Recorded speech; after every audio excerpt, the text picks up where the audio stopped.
संघ परिवार के सभी दर्शकों को सादर प्रणाम। आज हम अधिक मास की जो परम मंगलमयी जो एकादशी है उस एकादशी के बारे में जानेंगे। और यह जो एकादशी है इस एकादशी को कृष्ण पक्ष की जो एकादशी है उसे परमा एकादशी और इसे पुरुषोत्तम एकादशी, कमला एकादशी भी कहा जाता है। इसके बारे में हम आज के इस सेशन में, धर्मशास्त्र की सेशन में जानेंगे। और इस पुरुषोत्तम मास में जो किया जाने वाला पुण्य है वो अधिक से अधिकम पुण्य फल देने वाला होता है। इसलिए इस पावन एकादशी व्रत को सभी वैष्णवों ने, भक्तों ने करना चाहिए। और जो एकादशी व्रत नहीं करते हैं उन्होंने भी यह एकादशी व्रत करना चाहिए। इसके बारे में हम जानकारी, इसका जो महत्व है यह आज के वीडियो में देखेंगे। आज जो वीडियो है वो हिंदी में कर रहे हैं। सभी जो वैष्णव हैं वैष्णवों को यह बात जानने के लिए और सभी को इसकी जो महत्वता है और इसका जो परिणाम है, इसका जो फल है, इसका जो पुण्य है, इसके बारे में समझने के लिए ये हिंदी में आज का वीडियो हो रहा है। और हम महाराष्ट्र से हैं, हिंदी में थोड़ी सी कमियां रह सकती है, लेकिन ये प्रयास रहा है कि हिंदी में आप तक यह बात पहुंचाए। और अब सब जानेंगे कि भगवान श्री गोपाल कृष्ण ठाकुर जी ने जो पांडव जी वनवास में थे उनको यह उपदेश किया था कि काम्पिल्य नामक एक नगर था और काम्पिल्य नामक नगर में एक वहाँ अत्यंत विद्वान मूर्धन्य वहाँ जो है सुमेधा नामक एक विप्र रहते थे, ब्राह्मण रहते थे। और वह अत्यंत पूजा अर्चा करते हुए अपना जीवन काल व्यतीत वहाँ करते थे, लेकिन वो दारिद्र्य से पीड़ित थे। उनके यहाँ लक्ष्मी का जो आगमन नहीं था और अनेक दुख के साथ वह अपना गृहस्थाश्रम चला रहे थे।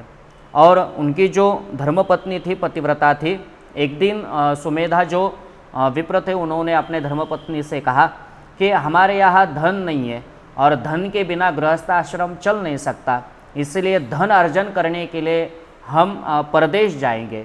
लेकिन उनके धर्मपत्नी ने कहा हम कहीं भी जाएंगे तभी भी आप हमारे प्रारब्ध में धन नहीं होगा तो हमें धन नहीं मिल सकता, इसलिए आप कहीं न जाए, यही रहे और भगवान ठाकुर जी की, भगवान श्री हरि की उपासना करें, इसी से हमें धन प्राप्ति होंगी।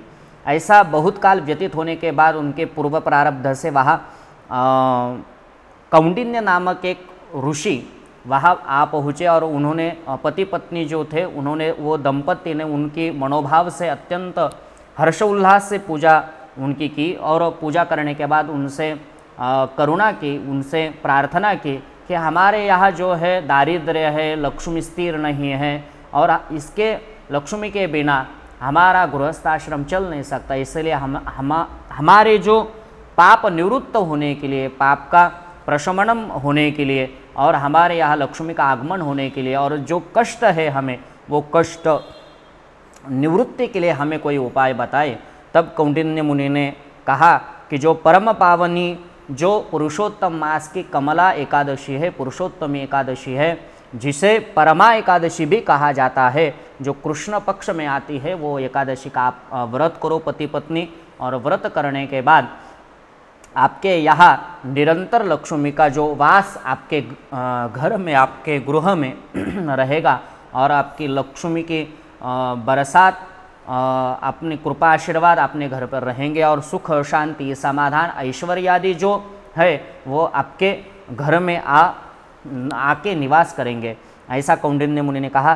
तब उन्होंने वो अधिक मास में, पुरुषोत्तम मास में जो परम मंगलमयी जो परमा एकादशी है, वो परमा एकादशी का श्रद्धा भावपूर्वक उन्होंने व्रत किया। और व्रत का परिणाम ऐसा हुआ कि उनके जो घर है, उनके घर भगवान श्री हरि सहित लक्ष्मी जी का भी आगमन हुआ।